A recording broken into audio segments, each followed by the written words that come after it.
ॐ नमो भगवते वासुदेवाय।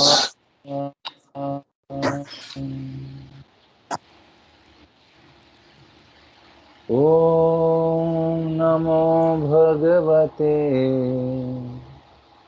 वासुदेवाय।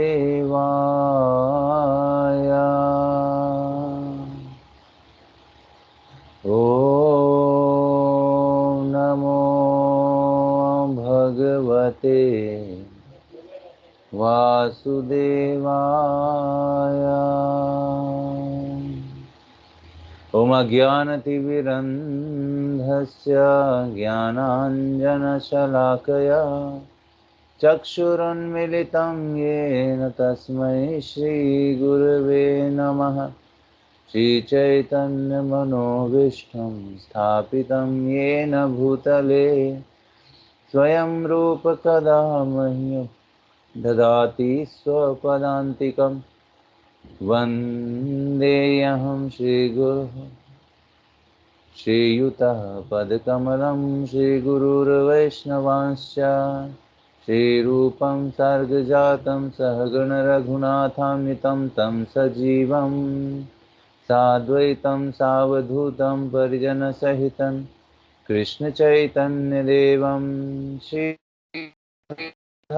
कृष्णपादान् सहगणललिता श्रीविशाखान्वितांश्च नमः। ॐ विष्णुपादाय कृष्णप्रेष्ठाय भूतले श्रीमते भक्तिवेदान्त स्वामिनिति नामिने। नमस्ते सरस्वते देवे गौरवाणी प्रचारिणे निर्विशेष शून्यवादी पाश्चात्यदेशतारिणे। नमो महावदन्याय कृष्ण प्रेम प्रदायते कृष्णाय कृष्ण चैतन्य नामिने गौरद्विषे नमः। हे कृष्ण करुणा सिंधु दीनबंधु जगतपते गोपेश गोपिका कांत श्री राधा कांत नमोस्तुते। तप्त कांचन गौरांगी श्री राधे वृंदावनेश्वरी वृषभानुसुते देवी प्रणमामि हरिप्रिये। वाञ्छाकल्पतरुभ्यश्च कृपा सिन्धुभ्य एव च पतितानां पावनेभ्यो वैष्णवेभ्यो नमो नमः। जय श्री कृष्ण चैतन्य प्रभु नित्यानंद श्री अद्वैत गदाधर शिवासादि गौर।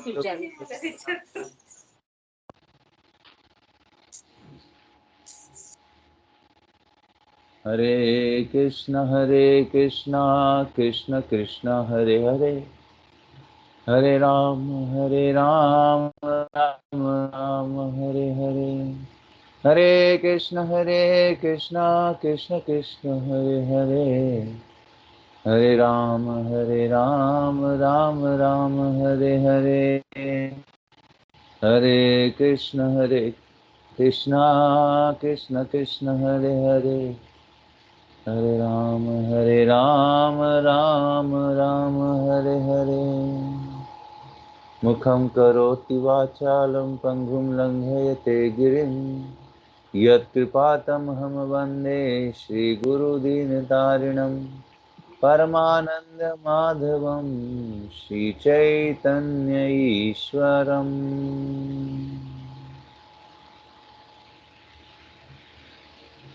हरे कृष्णा। तो आप सभी भक्तों का हार्दिक स्वागत है आज की कक्षा में। तो हम आज पढ़ रहे हैं श्री उपदेशामृत ग्रंथ से, रूप गोस्वामी द्वारा रचित ये उपदेशामृत ग्रंथ।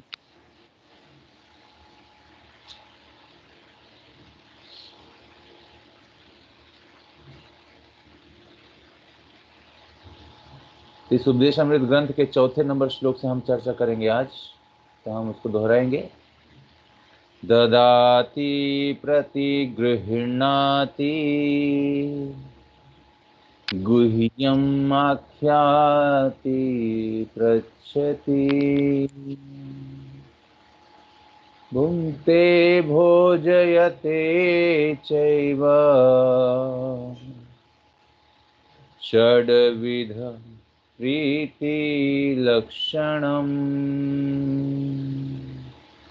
ददाति प्रतिगृह्णाति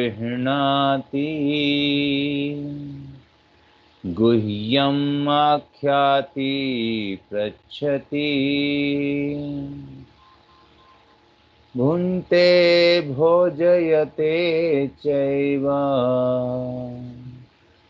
षड्विधं प्रीतिलक्षणम्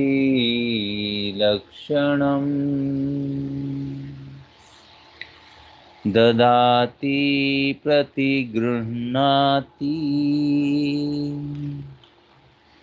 गुह्यम् आख्याति पृच्छति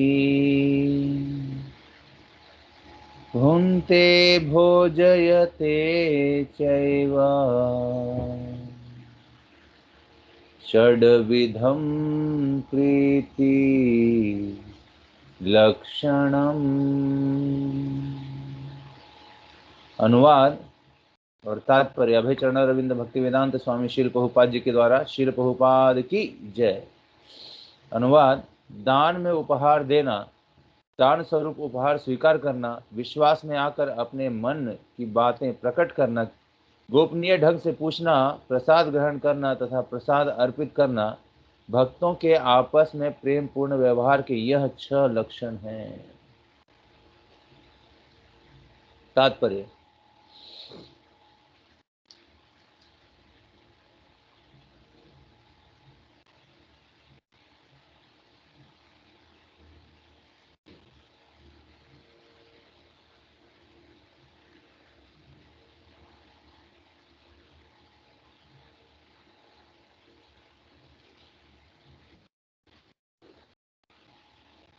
तो इसके आखिरी तात्पर्य के आखिरी पैराग्राफ के ऊपर हम चर्चा करेंगे।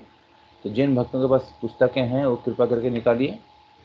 निष्कर्ष यह निकलता है कि हमें सदैव भक्तों की संगति करनी चाहिए। यहाँ से हम डिस्कस करने वाले हैं। तो जिन भक्तों के पास पुस्तकें हैं वो कृपा करके इस पैराग्राफ के ऊपर आइए।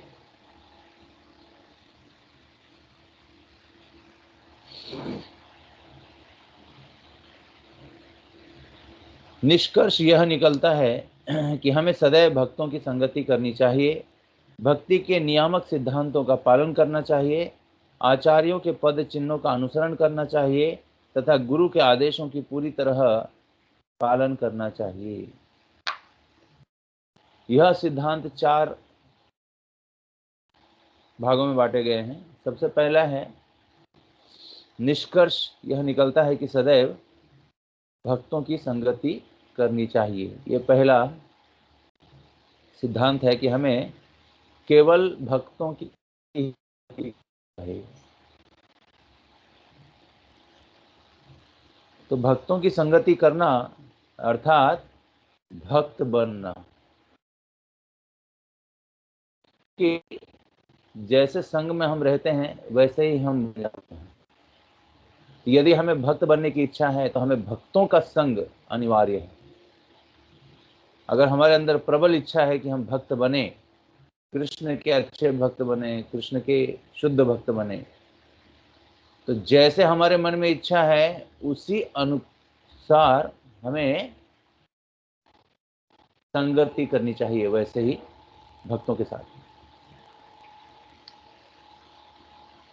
तो ये भक्तों की संगति करनी चाहिए प्रत्येक दिन, क्षण, और अपने जीवन का एक उद्देश्य ही चाहिए कि हम भक्तों की ही संगति में रहें। और किसी भी स्थिति में कैसे भी भक्तों के संग में रह सकते हैं, इसके लिए हमें क्या करना पड़ेगा? उनके उपदेशों को ग्रहण करना पड़ेगा। जैसे ही हम किसी शुद्ध भक्त के उपदेशों को अपने जीवन में ग्रहण करते हैं, हम उस शुद्ध भक्त की संगति करना प्रारंभ कर देते हैं। इसलिए भक्तों की संगति का अनेक अनेक प्रकार से अर्थ निकाला जा सकता है कि किस प्रकार से उनकी संगति की जाए। तो उपदेशों के द्वारा संगति होती है, और जब शुद्ध भक्त आते हैं तो उनकी सेवा व्यवहारिक रूप में उस समय करके ही उनके समीप बैठ करके श्रवण करने से सेवा होती है। तीसरा है कि हम उनके वाणी को अपने जीवन में उतारते हुए जो भी त्रुटियां हैं या उनके उपदेशों को यदि हम समझने में समर्थ नहीं हो पा रहे हैं तो उनके उपदेशों को सुनने के बाद समझने के लिए प्रश्न उत्तर करना, यह भी भगवान के भक्तों की संगति में एक उपाय है। तो इस तरह से अपने मन में, अपने बुद्धि में और वाणी के द्वारा भगवत उपदेशों को अपने जीवन में उतारने के लिए तत्पर रहना, ये भक्तों की संगति का एक प्रकार है। तो इस तरह से हम श्रील प्रभुपाद जी के दिए हुए ABCD फॉर्मूला जो है इस्तेमाल कर सकते हैं। ये बहुत ही सुंदर है। A का अर्थ association of the devotees, B का अर्थ बुक्स रीडिंग, C का अर्थ है चैंटिंग और D का अर्थ है डाइट, अर्थात केवल प्रसाद ग्रहण करना। तीसरे नियमों का पालन करते हुए हम शुद्ध भक्ति के लक्षणों को अपने जीवन में ग्रहण कर सकते हैं और ये बहुत ही वैज्ञानिक ढंग से होना चाहिए। तो भक्ति एक विज्ञान है और इसकी एक्टिविटीज, इसकी जो क्रिया है वह भी एक पूरी तरह से विज्ञान का अंश है। तो सविज्ञानम, ज्ञान विज्ञान, राजविद्या राजगुह्यम पवित्रमिदम उत्तमम। ये विद्या कैसी है? राज विद्या, अर्थात जो उच्च कोटि के आदर्श पर अपने जीवन को व्यतीत करना चाहते हैं उनके लिए यह ज्ञान अति मूल्यवान है।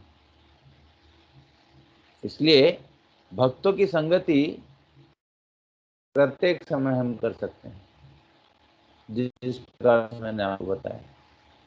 यह आपके भक्ति में प्रगति करने के लिए बहुत ही सहायक होगी।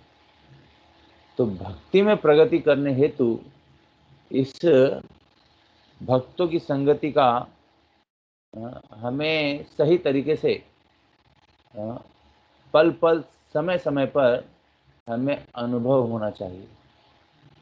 श्रील प्रभुपाद से जब पूछा गया कि आप अपने गुरु से कितनी बार मिले थे या आप अपने गुरु को कब भूले थे, तो श्रील प्रभुपाद जी ने उत्तर दिया कि ऐसा कोई समय आया ही नहीं कि मैं अपने गुरु को मैंने विस्मरण किया है।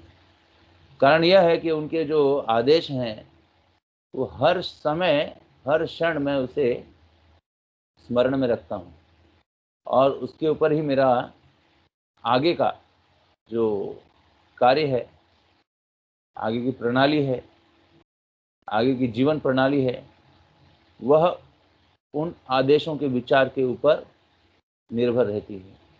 इसलिए ऐसा आज तक हुआ ही नहीं कि मैंने अपने गुरु के आदेशों को चिंतन नहीं किया हो। इसलिए मैं यह विश्वास के साथ कह सकता हूँ कि ऐसा कभी हुआ नहीं कि मैंने अपने गुरु की संगति कभी नहीं की हो। हर क्षण, हर पल मैं अपने गुरु की संगति करता हूँ। तो यह है एक सफल व्यक्ति का, सफल जीवन का, सफल भक्त का विचार। इसी तरह से इन विचारों को हमें भी अपनाना चाहिए। हर क्षण, हर पल अपने गुरु के उपदेशों को चिंतन करते हुए अपने जीवन को व्यतीत करना चाहिए। यही है भक्तों की संगति, शुद्ध भक्तों की संगति। कैटरपिलर नाम का एक छोटा सा कीड़ा होता है और उसको एक बोतल में रखा जाता है। जैसे ही उस बोतल में रखने के उपरांत ये कैटरपिलर जो है उस बोतल से निकलने के लिए प्रयास करता है।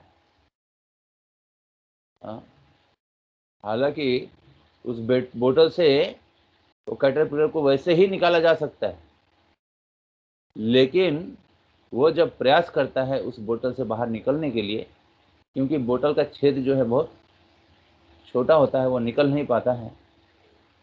जैसे ही वो निकलने का प्रयास करता है, ऐसे प्रयास के उपरांत धीरे धीरे उसके शरीर में पंख लगने लग जाते हैं, पंख आ जाते हैं। इस पंख के वजह से वो कैटरपिलर एक तितली के रूप में बाहर आ, और उस प्रयास के पहले वो उड़ नहीं सकता था, लेकिन प्रयास के उपरांत उसको 2 पंख आ जाते हैं और वो तितली की भांति उड़ने लगता है। अर्थात वह एक तितली का रूप धारण करता है, कारण कि कैटरपिलर जो है बाहर निकलते समय वो तितली का चिंतन कर रहा होता है। बस उसी तरह से हमें इस बद्ध जीवात्मा, जो हमारा जो स्वरूप अभी हो गया है इस भौतिक जगत में, कि हम पूरी तरह से बद्ध हो चुके हैं, इस बद्ध अवस्था से बाहर निकलने के लिए हमें भगवत चिंतन, उपदेशों का चिंतन नित्य निरंतर जितना ज्यादा हम करेंगे और उसके अनुसार अपने व्यवहारिक जीवन में प्रयत्नशील रहेंगे, हम उतने ही जल्दी इस संसार में रहते हुए संसार से मुक्त होने के लिए अग्रसर होंगे, जैसे कीचड़ में एक कमल का फूल। इसलिए भक्तों की संगति हमेशा हर क्षण करने के लिए प्रयत्नशील होना चाहिए, और उसका लक्षण जो है अपने आप ही प्रकट हो जाता है। किसी को बताने की जरूरत नहीं है कि हमने कितना चिंतन किया है, केवल ऐसे चिंतन मात्र से के अंदर भक्ति के लक्षण प्रकट होने लगते हैं।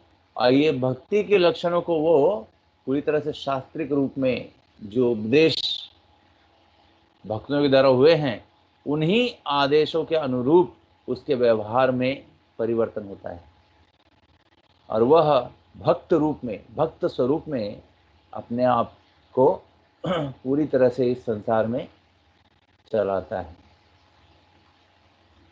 ये है भक्त की संगति का प्रभाव, भक्तों के उपदेशों का चिंतन करने का प्रभाव। दूसरा कहते हैं भक्ति के नियामक सिद्धांतों का पालन करना चाहिए। भक्ति में प्रगति करने के लिए कुछ नियामक सिद्धांत होते हैं, उसको हमेशा दृढ़ता के साथ हमें पालन करने के लिए प्रयत्नशील होना चाहिए। केवल पालन करने के लिए ही पालन करना ऐसा नहीं होना चाहिए, लेकिन दृढ़ता होनी चाहिए उसमें। जितनी ज्यादा हम दृढ़ता से पालन करने का प्रयास करेंगे, उतना ही हम भक्ति में पूरी तरह से दृढ़ होंगे। और ये दृढ़ता जो है, ये हमारे नियामक सिद्धांतों को पालन करने से होगा। तो नियामक सिद्धांत क्या है? असत्य संग त्याग यही वैष्णव आचरण। दूसरा है हमें 4 नियमों का कठोरता से पालन करना चाहिए। जुआ, मांसाहार, ये सारी चीजें जो 4 चीजें, 4 नियम बताए गए हैं। सबसे पहले है मांसाहार। तो मांसाहार करने से दया नष्ट हो जाती है, जुआ खेलने से नष्ट हो जाती है, और जो नशा है, नशा करने से हमारी तपस्या नष्ट हो जाती है, और अवैध तंग करने से हमारी पवित्रता नष्ट हो जाती है। तो इसे नष्ट नहीं होने देना है, क्योंकि ये 4 स्तंभ हैं धर्म के। ऐसी नियामक सिद्धांत को कि 4 स्तंभ जो है, उसके आधार पर हमारा धर्म टिका होना चाहिए। इसलिए इन 4 स्तंभों को पूरी तरह से अपने जीवन में लाने के लिए ये 4 नियम पालन करने चाहिए। पहला, मांसाहार बिल्कुल नहीं करना चाहिए। आज जो मांसाहार करते हैं वैसे लोगों की संगति भी नहीं करनी चाहिए। दूसरा, जुआ नहीं खेलना चाहिए। जुआ खेलने से सत्यता नष्ट हो जाती है, घर बर्बाद हो जाता है, हमारा धन जो है पूरी तरह से बर्बाद हो जाता है। इसलिए जुए जैसी चीजों को नहीं खेलना चाहिए। महाभारत में 5 पांडव जो थे, युधिष्ठिर महाराज और उनके 4 भाई, इनके द्वारा दुर्योधन का जो जुए में संगति हुआ था उससे उनका पूरा राज्य छिन गया, अर्थात वो पूरी तरह से कंगाल हो गए। तो भगवान ने अपने भक्तों के द्वारा ही हम आने वाले भक्तों के लिए सूचना रखी है कि ये जुआ जैसी चीजें हमें नहीं खेलनी चाहिए। तीसरा है, नशा नहीं करना चाहिए। गुटखा, चाय, कॉफी, बीड़ी, सिगरेट, तंबाकू, इन सारी चीज़ों को करने से हमारे अंदर के जो भी शरीर के अंदर जो पूरी तरह से फंक्शन करने वाले जो पार्ट्स होते हैं वो पूरी तरह से ख़त्म हो जाते हैं। हमारी बुद्धि जो है समाप्त हो जाती है, हमारी बुद्धि ठीक से कार्य नहीं करती और हम ठीक से भगवान की सेवा करने के लिए भी उत्साही नहीं बन पाते हैं। कारण क्या है कि हम नशा कर रहे हैं। तो नशा करने का पूरा नुकसान हो जाता है, हम अपने शरीर से पूरी तरह से निर्बल हो जाते हैं। इसलिए नशा जैसी चीज़ें हमें नहीं करनी चाहिए। हाँ, और चौथा, अवैध संग नहीं करना चाहिए, इससे पवित्रता नष्ट हो जाती है, मन में भगवान का चिंतन हम नहीं कर पाएंगे। इसलिए इन 4 सिद्धांतों को दृढ़ता के साथ हमें पालन करते हुए इसके उद्देश्य को जानना चाहिए। यदि हम दृढ़ता से पालन करके इसके उद्देश्य को न जान करके पालन करते हैं, हम आगे नहीं बढ़ पाएंगे। इसलिए बड़ा ही सैद्धांतिक और तात्विक अर्थ लेकर के, पूरे विचारवान होकर के, विचारशील होकर के इन सारे कार्यों को करने के लिए आगे प्रयत्नशील होना चाहिए। ये बहुत ही सरल है 4 नियम। तो भक्ति के नियामक सिद्धांतों को का पालन करना चाहिए। तीसरा है, आचार्यों के पद चिन्हों का अनुसरण करना चाहिए। यद यद आचरति श्रेष्ठ, जैसे जैसे शुद्ध भक्तों ने, आचार्यों ने अपनी भक्ति के नियामक सिद्धांतों को पालन करने के लिए कार्यशील हुए हैं और पूरी तरह से उनको भगवान प्राप्त हो गए हैं, तो उनके पद चिन्हों को हमें अपनाना चाहिए, उनके पद चिन्हों को हमें पालन करना चाहिए कि किस तरह से उन्होंने अपने जीवन पद्धति को ढाला, किस तरह से उनको कष्ट आए, लेकिन उस कष्ट को भी उन्होंने किस तरह से कृष्ण भक्ति में लगाया, और किस तरह से उनके विचार जो हैं उस कष्ट में भी कृष्ण के प्रति उतने ही अनुकूल थे जितने कष्ट नहीं होने पर। तो यह सिद्धांत जो है बहुत ही अनुकूल है। आचार्यों के पद चिन्हों का अनुसरण करना चाहिए तथा गुरु के आदेशों का पूरी तरह पालन करना चाहिए। जो भी गुरु ने आदेश दिए हैं उनका हमें पूरी तरह से पालन करना चाहिए। जो भी उपदेश हो, तो हमें गुरु के उपदेशों को सुनकर के पूरी तरह से अपने जीवन को उनके उपदेशों के अनुकूल बना देना चाहिए। अनेक अनेक प्रवचनों के द्वारा अनेक अनेक सिद्धांत प्रकट होते हैं गृहस्थ के जीवन में। अनेक अनेक जितनी भी परेशानियां हैं, भक्ति में बाधाएं जो भी आती हैं, उन सारे भक्ति में बाधाओं का सबसे सरल उपाय है कि गुरु के आदेशों की पूरी तरह से पालन करने के लिए प्रयत्नशील। ये गुरु के आदेश हमें कैसे पता चलेंगे? जब हम गुरु के द्वारा जो उपदेश हैं उसको हम नित्य रूप से प्रतिदिन श्रवण करके बड़े ही श्रद्धा के साथ उनको अपनाएंगे नहीं, तब तक हम गुरु की संगति या गुरु के आदेशों को पूरी तरह से हम पालन नहीं कर सकते। इसलिए हमारे जीवन का मुख्य उद्देश्य होना चाहिए कि हम गुरु के आदेशों को नित्य रूप से श्रवण करें, और श्रवण के बाद ही हम कीर्तन कर सकते हैं, अर्थात अपनी साधना जप हरे कृष्ण कृष्ण कृष्ण हरे हरे, हरे राम राम राम हरे हरे। इस तरह से हम भगवान के नाम कीर्तन में पूरी तरह से उत्साह के साथ रुचि ले सकते हैं। तो 4 सिद्धांत, 4 जो सिद्धांत हैं ये भक्ति में हमें आगे बढ़ाने के लिए हैं। इन चारों सिद्धांतों को अपने गले में कंठी माला जिस तरह से हम डालते हैं उसी तरह से हमें इसको अपनाना चाहिए। इस प्रकार हम अपनी भक्ति तथा सुप्त कृष्ण भावना अमृत को विकसित करने में समर्थ हो सकेंगे। अरेंजमेंट थोड़ा करनी है ना खाली। ज्वाइन कमाल था। तो सुप्त कृष्ण भावनामृत को हमें क्या करना है? जागृत करना है। तो सुप्त जो रहता है जो सोया रहता है, उसको उठाने का तरीका क्या है?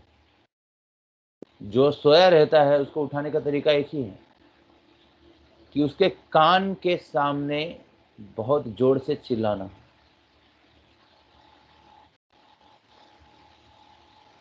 तो वो व्यक्ति उठ जाएगा, क्योंकि सुप्त अवस्था में केवल कान ही ऐसी एक इंद्रिय है जो पूरी तरह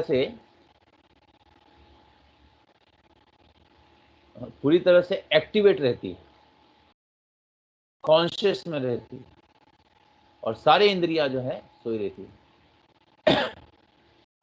तो उसी तरह से सुप्त कृष्ण भावनामृत को जगाने के लिए हमें नित्य प्रतिदिन जोर से, यानी जितना आप सुन सकते हैं उतना बोलते हुए हमें जप करना चाहिए। हरे कृष्ण कृष्ण कृष्ण हरे हरे, हरे राम राम राम हरे हरे, हरे कृष्ण कृष्ण कृष्ण हरे हरे, हरे राम राम राम हरे हरे, हरे कृष्ण कृष्ण कृष्ण हरे हरे, हरे राम राम राम हरे हरे। इस तरह से, और ध्यान पूर्वक बहुत ही शांत चित्त से हमें जप करना चाहिए, और अनुकूल वातावरण में और स्थान देख करके हमें जप करना चाहिए, जिससे कि हम जल्दी से जल्दी अच्छे से अच्छे प्रगति कर सकें।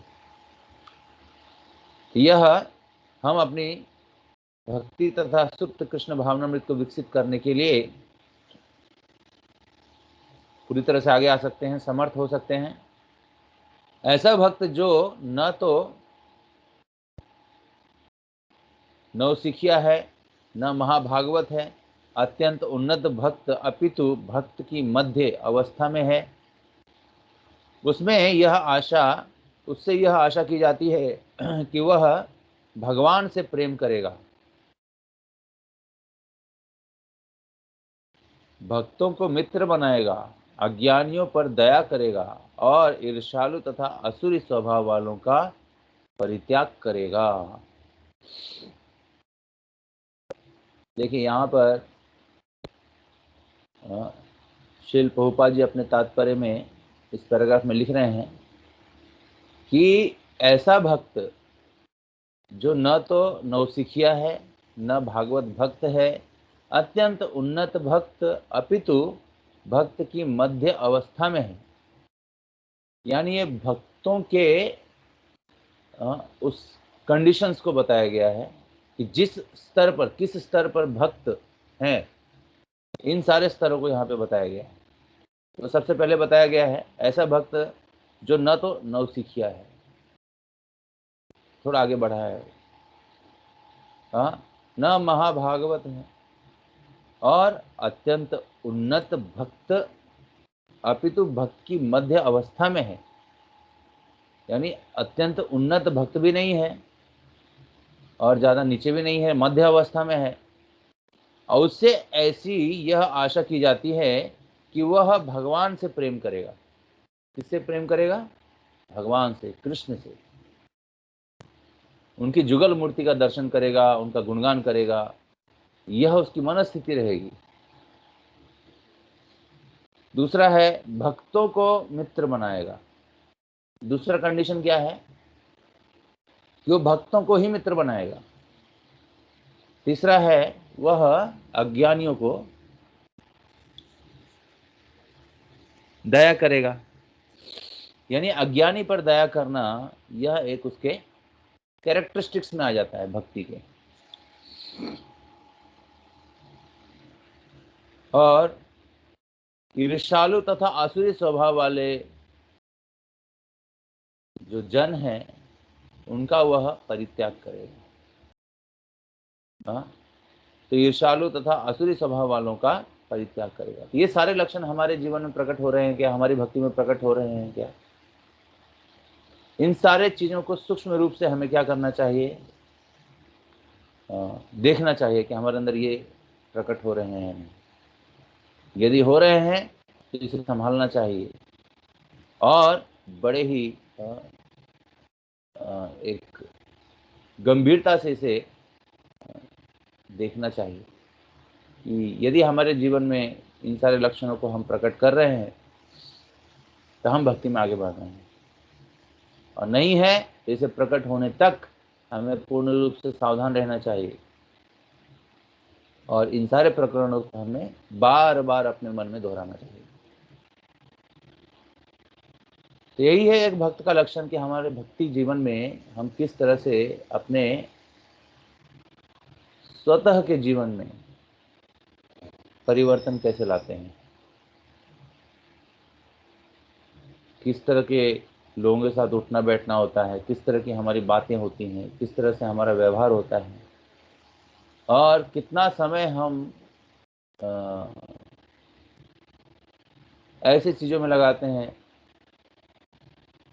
जिसमें हमने भक्ति के कोई लक्षण प्रकट नहीं किए। तो अपने विचारों का निरीक्षण करना, अपने दिन भर के कार्यों का निरीक्षण करना, किस तरह से हमारे विचार थे, किस तरह से हमारी वाणी थी, उनके शब्द क्या थे, किसी को उससे दुख तो नहीं पहुंचा, इन सारी चीज़ों का निरीक्षण करते हुए हमें अपने दिन को समाप्त करना चाहिए। रात को सोने के समय हम अपने दिन भर की क्रियाओं को बहुत सुंदर तरीके से विचार करके उसको एनालिसिस कर सकते हैं, उसको पूरी तरह से देख सकते हैं, और उसके उपरांत हम क्या कर सकते हैं, अगले दिन और बहुत अच्छे तरीके से हम उसको एक्टिवेट कर सकते हैं अपने जीवन में। ये हमारे जीवन जीने की जो है पद्धति होनी चाहिए कि हम दिन भर में क्या कर रहे हैं, कैसे हमारी दिनचर्या गई, किन किन लोगों से मिल करके गई, और यह बहुत ही ज़रूरी है कि हमारा जीवन पद्धति जो है एक भक्ति के अनुकूल वातावरण को धारण करे, और कोई अभक्त हमारे साथ है तो वह भी उस भक्ति के अनुकूल वातावरण से जुड़े, तब हम इस भक्ति के लक्षणों को अपने जीवन में, अपने व्यवहार में प्रकट करने के लिए योग्य बन जाएंगे।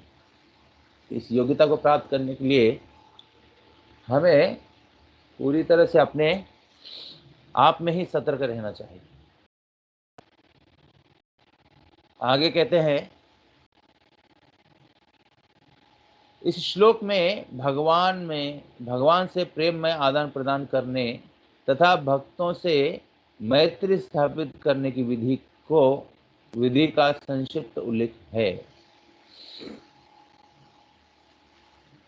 तो इस विधि का यहाँ पे उल्लेख हुआ है, मैत्री स्थापित करने की विधि, भगवान से प्रेम में आदान प्रदान करने की विधि और भक्तों से प्रेम में आदान प्रदान करने की विधि इस श्लोक में प्रकट हुई है। और सिद्धांत के अनुसार उन्नत भक्त से आशा की जाती है कि वह अपनी आय का कम से कम 50% हिस्सा भगवान तथा उनके भक्तों की सेवा में व्यय करेगा। तो रूप गोस्वामी इस तरह के सिद्धांत को यहाँ पर रखते हैं कि ददाति प्रति गृह्णाति गुह्यम आख्याति पृच्छति भुंजते भोजयते चैव षड्विधम प्रीति लक्षणम।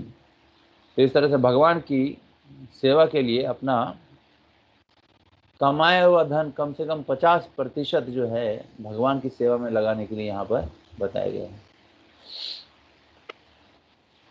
चैतन्य महाप्रभु के लीला में एक भक्त थे जिनका नाम था कोला बेचा श्रीधर। ये भक्त जो थे बहुत ही गरीब थे और क्या करते थे, वो केले का जो पत्ता है उसको वो बेच करके जितना उनको धन आता था उसमें ही वो गुजारा करते थे और जितना उनको मिलता था उसको बेच करके अपनी एक महीने की जो भी कमाई है उसमें से 50% जो है वो गंगा में अर्पण कर देते थे और उसका जो 50% है उससे ही अपना घर चलाते थे।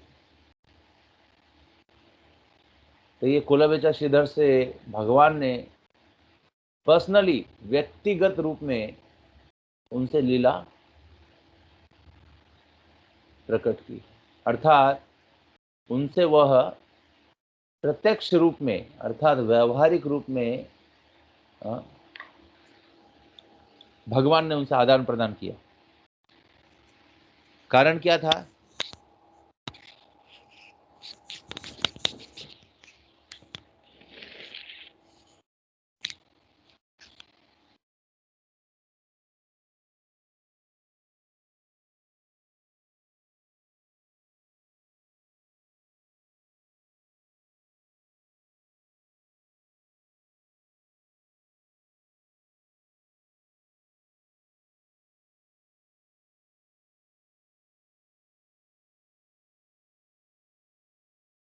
कारण क्या था?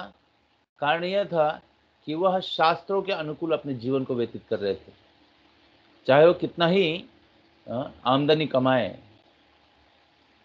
परंतु वह शास्त्र के अनुसार चलते थे। इसलिए ऐसे शास्त्र के अनुसार चलने से यहाँ पर पूरा सिद्धांत बताया गया है किस तरह से हमें उस दान में भाग लेना चाहिए। तो कहते हैं वह अपनी आय का कम से कम 50% हिस्सा भगवान तथा उनके भक्तों की सेवा में व्यय करेगा। शील रूप गोस्वामी ने अपने जीवन में ऐसा ही आदर्श प्रस्तुत किया। जब उन्होंने अवकाश ग्रहण करने का निश्चय किया तो उन्होंने अपने जीवन भर की कमाई का 50% हिस्सा कृष्ण की सेवा में लगा दिया, 25% अपने संबंधियों में बांट दिया और शेष 25% निजी आपात स्थितियों के लिए रख छोड़ा। सभी भक्तों को इस उदाहरण का पालन करना चाहिए। तो ये जो सिद्धांत है ये बड़ा ही वैज्ञानिक ढंग से इसको यहाँ पे रखा गया है और शील रूप गोस्वामी ने इसको अपने जीवन में व्यावहारिक रूप में इसको पालन किया है। जब वो भगवान का प्रचार करने हेतु आगे आए और इस तरह से उन्होंने अपने धन को जो है डिस्ट्रीब्यूट किया अलग अलग तरीके से। 50% जो है उन्होंने भगवान की सेवा में लगाई, 25% अपने संबंधियों को बांट दिया और जो भी शेष 25% बचा था वह आपातकालीन स्थिति को पूरी तरह से ओवरटेक करने के लिए या उससे जो भी दिक्कतें आएगी उसको पूरी तरह से उस दिक्कत से निकलने के लिए, उस कठिनाई से निकलने के लिए कुछ धन उन्होंने अपने पास रखे थे। इस तरह से उन्होंने अपने धन को जो है पूरी तरह से डिस्ट्रीब्यूट कर दिया अलग अलग सेवा में। तो इस तरह से हमें भी करना चाहिए। और इस तरह से करने से होता क्या है, इस तरह से जब हम करते हैं अपने धन का पूरा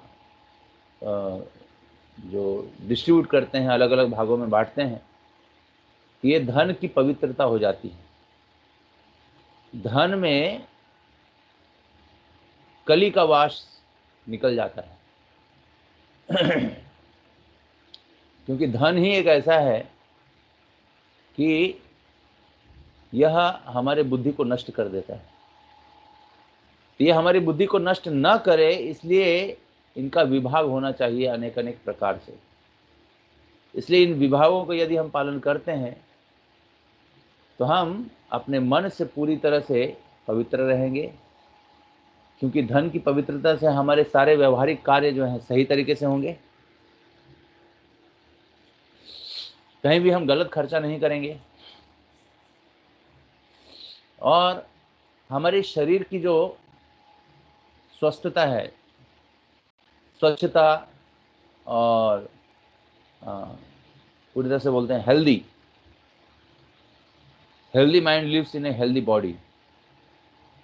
इस तरह से हम मन से पवित्र होंगे, शरीर से पवित्र होंगे, अपने विचारों से पवित्र होंगे और इन सारी पवित्रता से यदि हमारे व्यवहार होंगे, हमारे कार्य होंगे तो हमें अनेक अनेक तरह से जो धन अलग अलग तरीके से खर्च होते हैं उन सारे खर्चों को हम पूरी तरह से काट सकते हैं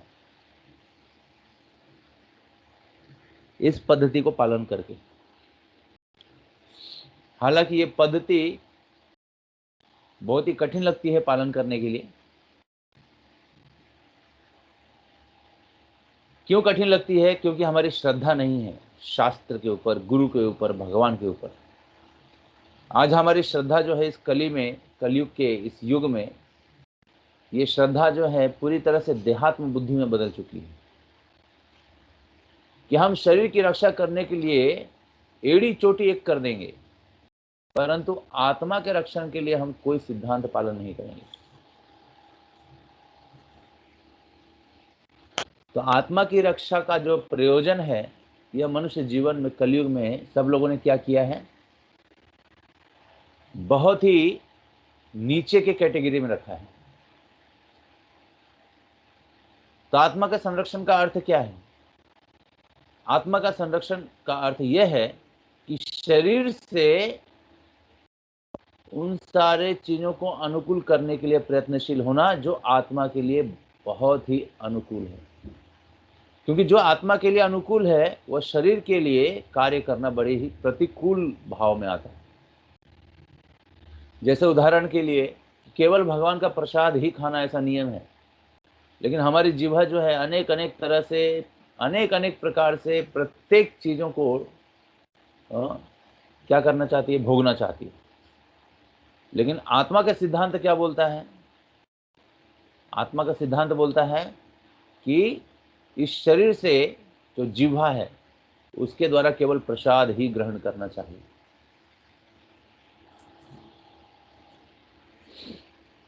तो जिह्वा को नियंत्रित करना कितना कठिन है, जिसको हमने पहले ही श्लोक में पढ़ा था, वाचो वेगम मनसः क्रोध वेगम जिह्वा वेगम उदरो पस्त वेगम एतान वेतान यो विषहेत धीरा सर्वम अपि मां पृथ्वीम च शिष्यात्। अर्थात इंद्रियों का वेग विषयों के प्रति इतना प्रबल है कि वह आत्मबुद्धि रख ही नहीं सकता, आत्मा के लिए कुछ करना है यह सोच ही नहीं सकता। यह कलयुग में ज्यादा प्रभावशाली है। इसलिए केवल प्रसाद ग्रहण करना ही कलयुग में तपस्या है।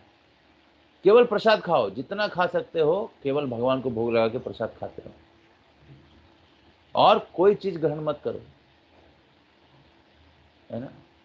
आंखों से केवल भगवान का दर्शन करना, भक्तों का दर्शन करना, लेकिन हम आंखों से आज टीवी ज्यादा देखते हैं, आंखें खराब हो गई सबकी।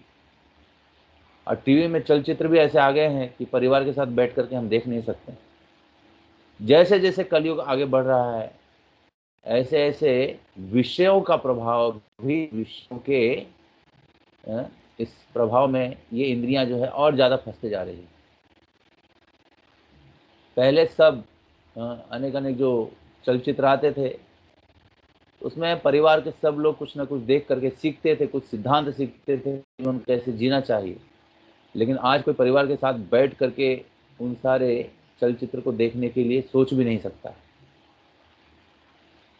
तो यह है कलयुग का प्रभाव कि कलयुग के प्रभाव से ऐसे जो मीडिया के आधार पर जो भी चलचित्र बनाए जाते हैं, जो भी ऐड बनाए जाते हैं, उन सारे चीज़ों से वातावरण इतना खराब हो गया है कि परिवार के सारे सदस्य एक साथ मिल करके आ भी नहीं सकते हैं, बात भी नहीं कर सकते हैं, अलग अलग तरीके से वो अपने जीवन को बिताने के लिए सोचते हैं। इसलिए कलह, इस कलयुग का एक लक्षण है कलह।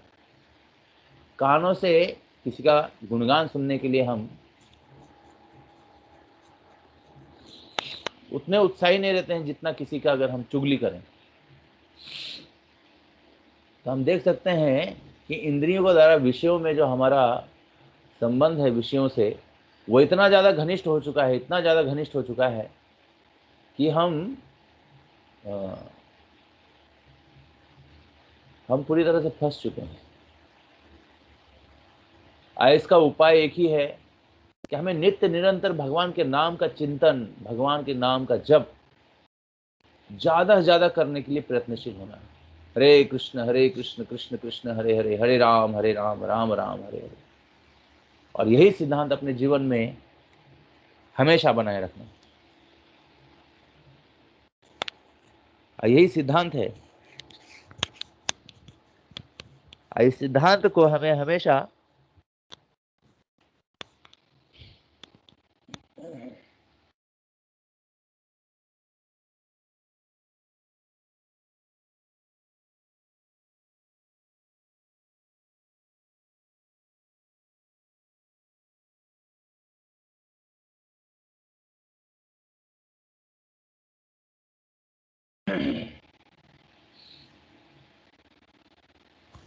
अनुकूल रखने का प्रयास करना चाहिए।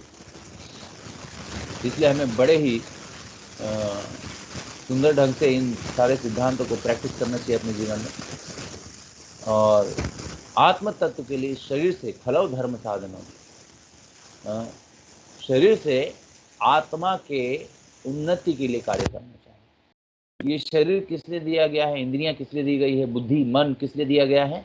कि हम अपनी आत्मा को, यानी कि जो हम हैं, मैं ये शरीर नहीं, मैं आत्मा हूं।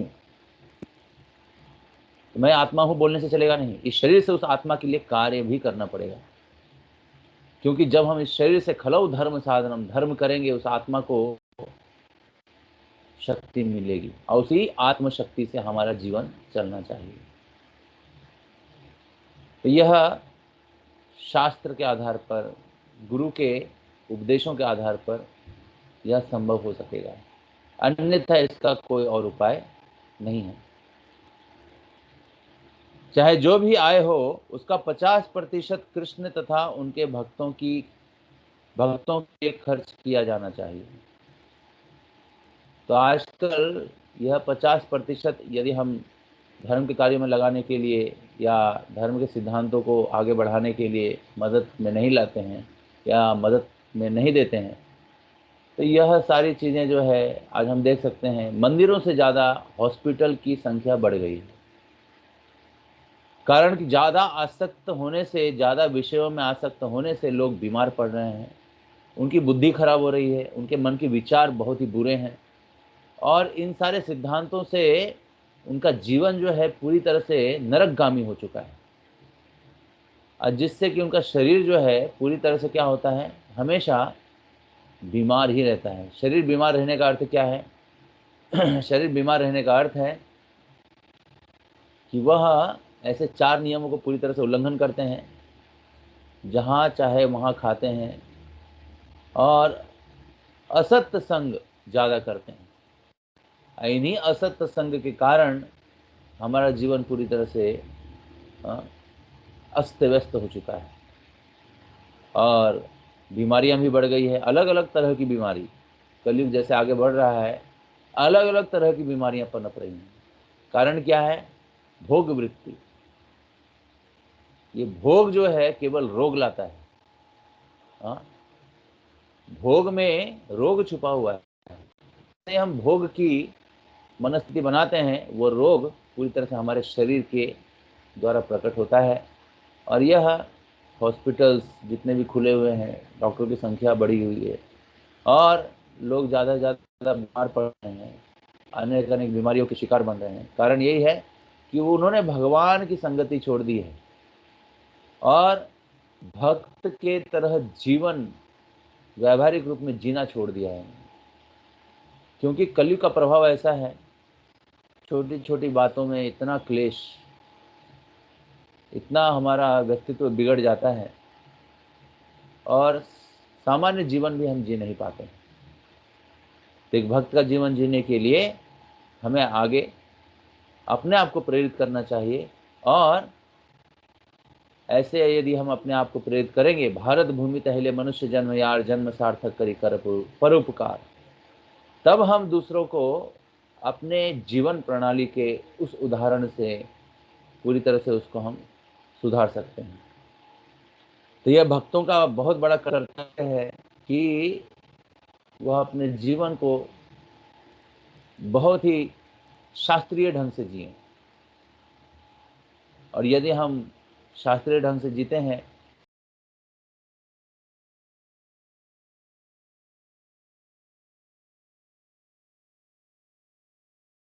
होगा और हमारा समय भी बहुत कम खर्च होगा। और ऐसे शास्त्रीय जीवन जीने से हमारे पास स्वयं के लिए बहुत समय बचता है, जिससे कि हम अपने आप को पूरी तरह से विचारवान और गंभीर बना सकते हैं भक्ति में। और ऐसे व्यक्तित्व को ही बनाने के लिए ये शास्त्र जो है हमें आदेश देता है।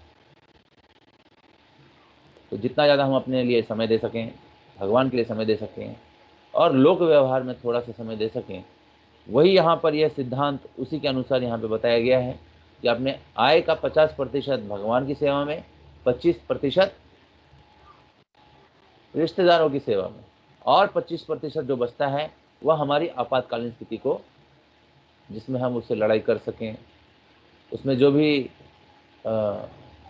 हमें नुकसान हो या कोई कठिनाई हो, उससे लड़ने के लिए या उसको पार करने के लिए या उससे जूझने के लिए उस 25% को हम अपने पास रख सकते हैं। तो अगले श्लोक में श्रील रूप गोस्वामी वर्णन करते हैं किस प्रकार के वैष्णव से मित्रता करनी चाहिए तथा किस प्रकार वैष्णवों की सेवा करनी चाहिए।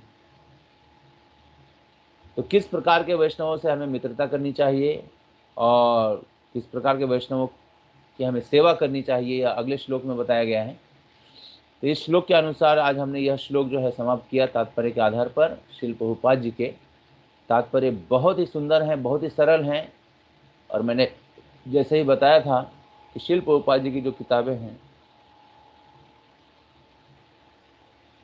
और श्लोकों के ऊपर उनके जो तात्पर्य हैं वह हमें बहुत ही सुंदर तरीके से रोज पढ़ना चाहिए। तो उपदेशामृत ग्रंथ जो है हमारे जीवन के शुरुआत के भक्ति के दिनों के लिए, और हम कितने ही भक्ति में आगे बढ़ जाएं, यानी कि भक्ति के शुरुआत से लेकर जब तक हम भक्ति करते रहेंगे, ये हमारे साथ रहने वाली ये पुस्तक है। यानी ये भक्ति के अनुकूल वातावरण को पूरी तरह से हर क्षण कैसे हम व्यावहारिक रूप में अपने कार्यों को करते हैं, इसलिए ये किताब जो है, ये पुस्तक जो उपदेशामृत रूप गोस्वामी द्वारा रचित है, इसे हर क्षण हमें लेके रखना चाहिए और इसी के आधार पर हमारा जीवन होना चाहिए। व्यावहारिक रूप में हमारी सेवाएं, हमारा भक्ति अनुकूल होना चाहिए।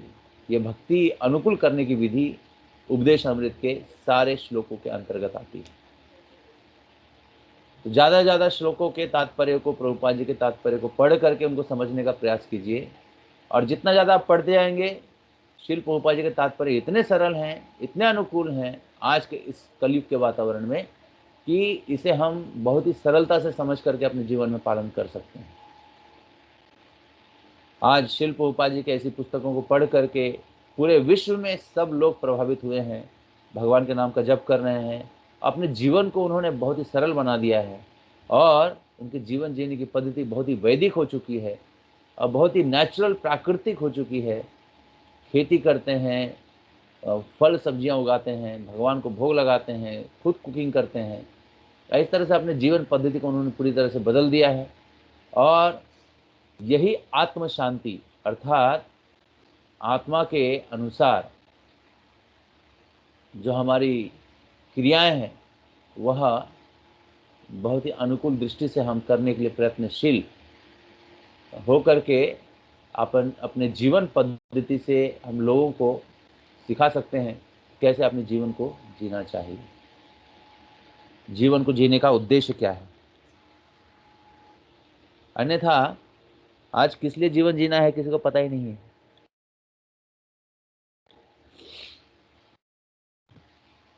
तो हमें खाने के लिए नहीं जीना है, हमें जीने के लिए खाना है। इसलिए जीवन इंपॉर्टेंट है, भोजन इंपॉर्टेंट नहीं है।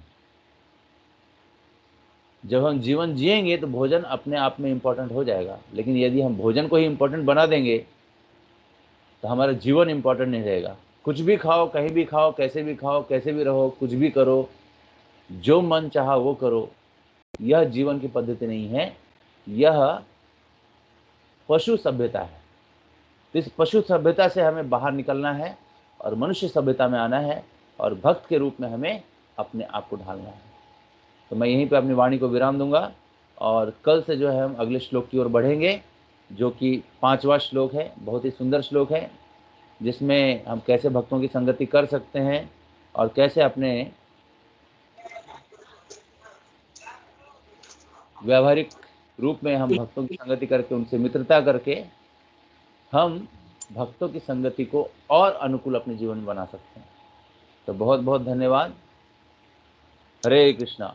श्रील प्रभुपाद की जय। गौर भक्त विंद की जय। वांछा कल्पतरुभ्यश्च कृपा सिंधुभ्येव च पतितानां पावनेभ्यो वैष्णवेभ्यो नमो नमः। निताय गौर प्रेमानंदे।